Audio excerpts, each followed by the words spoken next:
मेरे पास ये 8.5 तोला सोना है।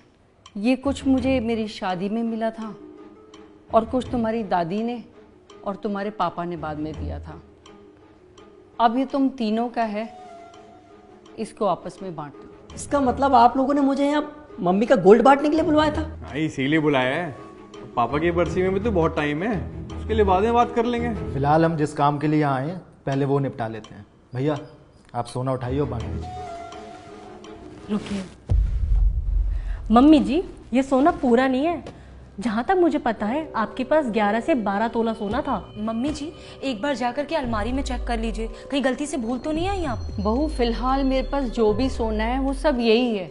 हाँ पहले था मेरे पास सोना, उसमें से एक चेन तो तुम्हारे पिताजी के इलाज के लिए बेचनी पड़ी थी, ये रमेश ही तो बेच के आया था।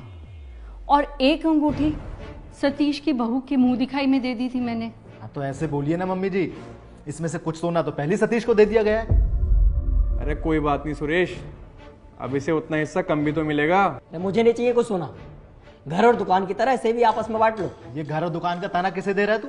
हम दोनों ने मिलकर यहाँ बहुत मेहनत की है, अगर दे भी लिया है तो उसमें गलत क्या है? आप तो ऐसे बोल रहे हैं जैसे आपको कुछ मिला ही नहीं। वो गांव की 5 बीघा जमीन जो आपके हिस्से में आई है उसका क्या? गांव की जमीन की वैल्यू क्या है आप सब अच्छे से जानते हो। अब ये पुरानी बातें लेके क्यों बैठ गए हो? जो बीत गया सो बीत गया। पुरानी बातें हम नहीं, ये कर रहे हैं मम्मी जी। खुद ने तो शहर में जाके नया फ्लैट खरीद लिया और अब बात कर रहे हैं बराबरी की। भाभी जी वो फ्लैट मैंने लोन पे लिया है, पर ये तो पापा की प्रॉपर्टी थी। उनके जाने के बाद क्या ही मिल गया मुझे? और रहने दे सतीश, तेरे लिए पिताजी ने जिंदगी में बहुत कुछ किया है, तुझे पढ़ाया लिखाया, डॉक्टर बनाया, और ये जो आज तू मोटी मोटी कमाई कर रहा है ना, सब इसी के कारण है। भैया पापा ने तो आपको भी पढ़ाने की बहुत कोशिश की थी, लेकिन आप 10वीं तक नहीं पहुंच पाए।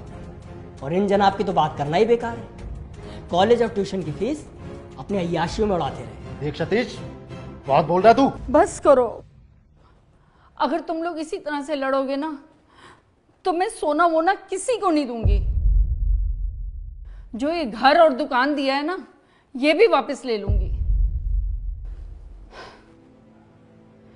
तुम्हारे पिताजी ने तुम तीनों को पढ़ाने के लिए क्या क्या नहीं किया, कितनी मेहनत की ताकि तुम लोग कामयाब हो सको। जब तुम दोनों ने पढ़ाई में ध्यान नहीं दिया तो उन्होंने अपने साथ दुकान पे लगा लिया कि चलो इस लायक हो जाए कि अपना कमा ले खा ले। सतीश शुरू से पढ़ाई में तेज था, इसने पढ़ाई की, डॉक्टर बना। जानते हो तुम तीनों से उनको कितनी आस थी। कहते थे लाजवंती, एक बेटा तेरा डॉक्टर है, 2 बेटे दुकान संभालते हैं, ऐश कराएंगे हमें बुढ़ापे में ऐश। लेकिन तुम तो मत रो मम्मी, मुझे आपका सोना नहीं चाहिए और मैं यहाँ किसी बंटवारे के लिए नहीं आया था।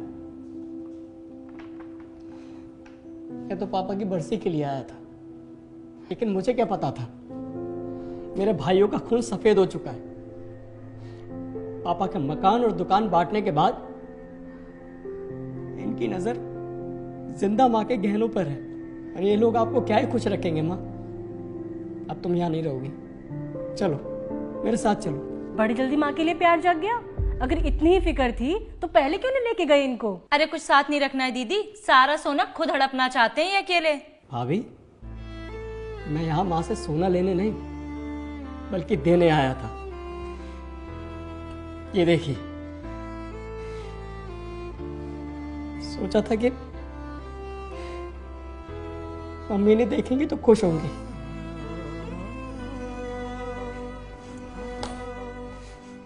लेकिन यहाँ तो मामला ही कुछ और है। और रही बात मम्मी को साथ ले जाने की, तो मैंने मम्मी से पहले भी कहा था, लेकिन उन्होंने मना कर दिया। कहने लगी कि इस घर में पापा की यादें हैं, वो नहीं जाना चाहते। लेकिन अभी एक पल के लिए भी यहां नहीं रहेंगे।